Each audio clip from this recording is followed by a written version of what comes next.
Welcome back to third class of data analysis. तो आज की क्लास में मैं आप लोगों को बताऊंगा कि आप लोग किस तरीके से किसी भी डेटा सेट का वेरिएंस और स्टैंडर्ड डिविएशन को फाइंड कर सकते हैं। सबसे पहले मैं आप लोगों को एक्सप्लेन करूंगा। इसको फाइंड करना बहुत ही आसान तरीका है, लेकिन इससे पहले हम यहाँ पे फार्मूले को देख लेते हैं। आप लोग यहाँ पे देख सकते हो फार्मूले को। यहाँ पर हमारे पास दो फार्मूले हैं, एक सैम्पल वेरिएंस का और एक सैम्पल स्टैंडर्ड डिविएशन का। तो आप लोग यहाँ पे देख सकते हो हमारे पास जो वेरिएंस हैं, आप लोग यहाँ पे देख सकते हो इसमें हमारे पास एक x है और हमारे पास x बार है।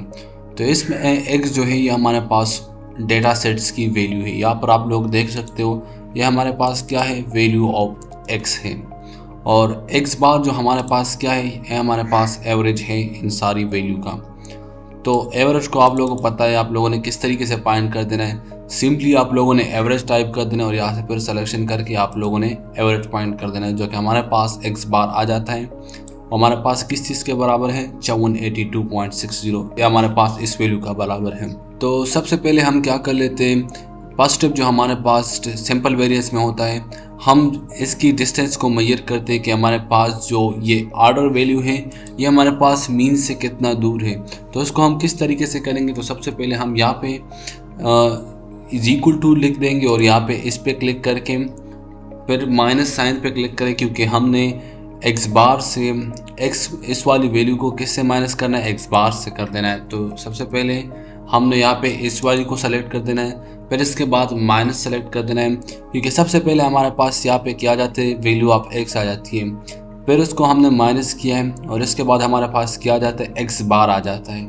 तो यहाँ से हम x बार से माइनस कर लेते हैं। अब यहाँ पर हमारे पास एक सिचुएशन है, अगर आप लोग यहाँ पे देखोगे, अगर मैं इस फार्मूले को नीचे की तरफ ड्रैग करूँगा, यहाँ से मैं एंटर कर देता हूँ आप लोगों के लिए। जैसे ही मैं यहाँ से इसको ड्रैग कर देता हूँ तो आप लोग यहाँ पे देखो हमारे पास क्या एरर आ जाता है। तो आप लोग यहाँ पे देख सकते हो कि हमारे पास जो रिज़ल्ट आया ना वो ठीक नहीं है, उसमें बहुत सारे एरर हैं।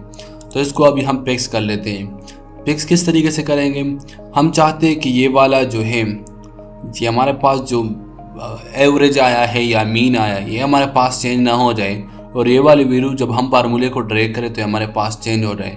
तो इसी को करने के लिए सबसे पहले हमने क्या कर देना है, यहाँ से C1 के आगे हमने क्लिक कर देना और F4 को प्रेस कर देना है। जैसे ही हमने F4 को प्रेस किया तो अब ये हमारे पास जो C1 है ये हमारे पास क्या हुआ, ये हमारे पास लॉक हुआ। और अभी हमारे पास F4 की वैल्यू चेंज होगी, लेकिन हमारे पास जो C1 है वो हमारे पास अभी लॉक हुआ, इसकी वैल्यू चेंज नहीं होगी। तो सिंपली आप लोग यहाँ पर डबल क्लिक करोगे तो आप लोगों के पास यहाँ पे रिजल्ट आ जाएगा।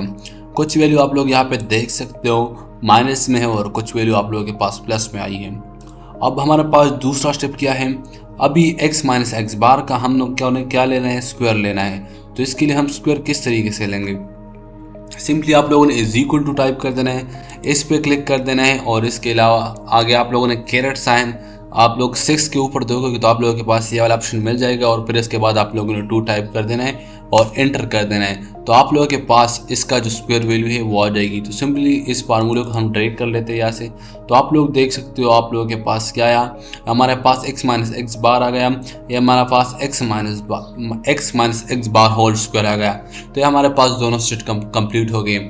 लेकिन हमने एक रूल भी पढ़ा है कि जब भी हम इस एरर को प्लस करेंगे तो हमारे पास 0 आएगा। तो चलो हम देख लेते हैं कि हमारे पास 0 आता है या नहीं आता है। तो यहाँ से हम सम का फार्मूला लिख देते हैं, फंक्शन टाइप कर लेते हैं और यहाँ से सिलेक्शन कर लेते हैं यहाँ तक, और यहाँ पर इसके बाद एंटर कर लेते हैं। तो आप लोग यहाँ पे देख सकते हो हमारे पास जो सम ऑफ एरर है वो हमारे पास क्या आ जाएगा, 0 के बराबर आ जाएगा। ये हमारे पास रूल है जब भी हम लोग वेरिएंस या स्टैंडर्ड डिविएशन को फाइंड कर लेते हैं।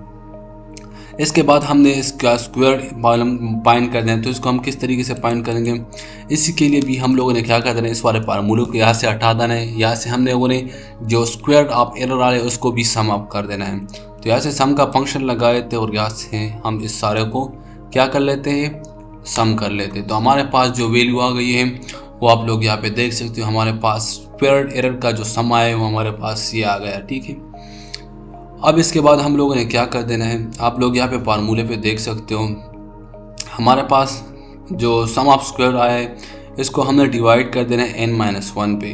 तो इसके लिए हम लोगों ने क्या कर देना है, simply is equal to type कर देना है, इस वाली वैल्यू को सेलेक्ट कर देना है क्योंकि हमारे पास सम ऑफ स्क्वायर्ड वैल्यू है। फिर इसके बाद स्लैश लगा देना है।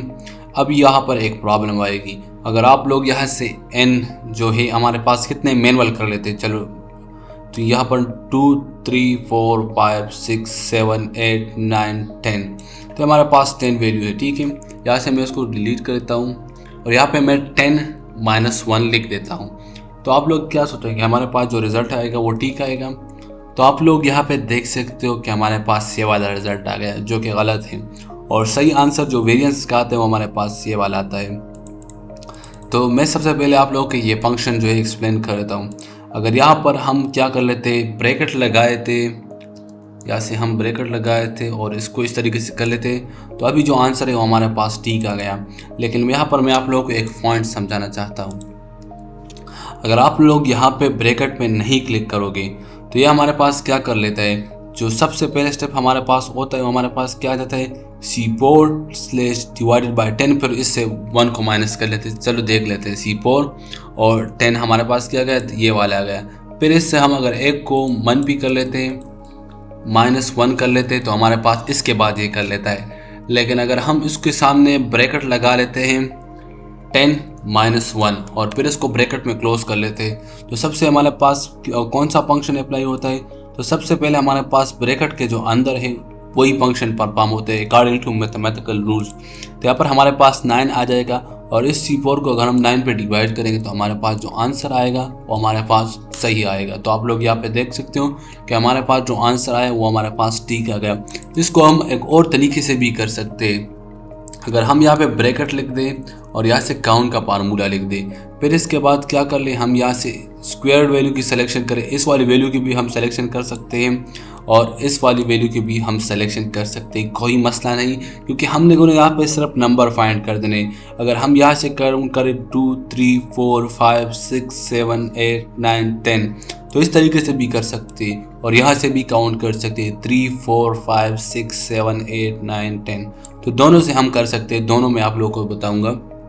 फिर इसके बाद सिंपली आप लोग एंटर करोगे तो यहाँ पे हाँ अभी एंटर आप लोगों ने नहीं करना है, इसमें हमारे पास एक एरर आया है। सबसे पहले हम लोगों ने क्या करना है, ब्रैकेट को क्लोज कर देना है, फिर इसके बाद -1 लिख देना है, फिर इसके बाद एंटर कर देना है।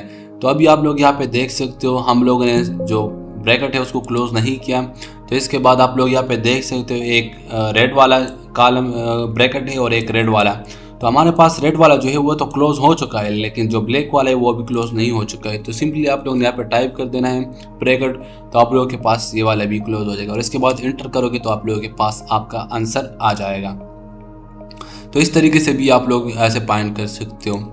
और अभी हम लोग स्टैंडर्ड डिविएशन के देख ले, तो हमारे पास इसी वेरिएंस का हम लोगों ने स्क्वायर रूट ले लेते हैं, तो हमारे पास क्या आ जाता है, हमारे पास स्टैंडर्ड डिविएशन आ जाती है। तो इसी को अब हम यहाँ पे देख लेते हैं, यहाँ पे इज इक्वल टू टाइप कर देना और यहाँ पे आप लोगों ने SQRT टाइप कर देना स्क्वायर रूट, और हम लोगों ने किस वैल्यू का स्क्वायर रूट लेना है, इसी वैल्यू का लेना है, क्योंकि हमारे पास क्या है, हमारे पास वेरिएंस है, और एंटर कर लेते हैं। तो अभी हमारे पास क्या होगा, जो हमारे पास जो स्टैंडर्ड डिविएशन है वो हमारे पास ये आया।